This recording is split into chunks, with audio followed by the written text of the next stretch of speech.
Dubai ഭരണാധികാരിയായ ഷെയ്ഖ് മുഹമ്മദ് അദ്ദേഹത്തിന്റെ my story എന്ന ആത്മകഥയിൽ പറയുന്നത്, ഞാൻ അമേരിക്ക അധിനിവേശം നടത്തുന്നതിന്റെ തൊട്ട് മുമ്പ് സദ്ദാം ഹുസൈനുമായി കുറച്ചു മുന്നേ അദ്ദേഹത്തിന്റെ വീട്ടിൽ വെച്ച് ഞങ്ങൾ ഒരുപാട് സംസാരിച്ചു എന്നും, എന്നാൽ ആ സമയത്തും ഏതെങ്കിലും നിലക്ക് നിങ്ങൾക്ക് ഇവിടെ നിൽക്കാൻ കഴിയാതെ വരികയാണെങ്കിൽ, നിങ്ങൾക്ക് ഏതെങ്കിലും സമയത്ത് രാജ്യം വിട്ട് പോകണമെന്ന് തോന്നുകയാണെങ്കിൽ നിങ്ങൾക്ക് ദുബായിലേക്ക് വരാമെന്നും ഇതിലും വലിയ സൗകര്യങ്ങൾ അവിടെ നിങ്ങൾക്ക് കാത്തിരിക്കുന്നുണ്ടെന്നും എന്ന വാഗ്ദാനം നൽകിയിരുന്നുവെന്നും ആ സമയത്തെ ആ സദ്ദാം ഹുസൈൻ എന്ന ധീരനായ ആ യോദ്ധാവിന്റെ മറുപടി എന്നെ അത്ഭുതപ്പെടുത്തിയെന്നും അദ്ദേഹത്തിന്റെ ആത്മകഥയിൽ അദ്ദേഹം പറയുന്നുണ്ട്.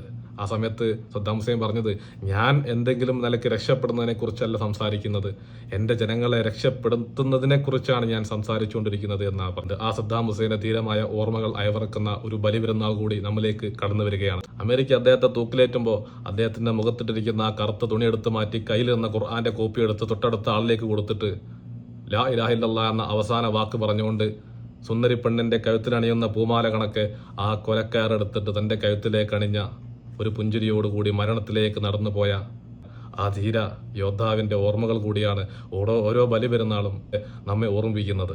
തീർച്ചയായിട്ടും ആ ഓർമ്മകൾ പ്രചോദനമാണ്.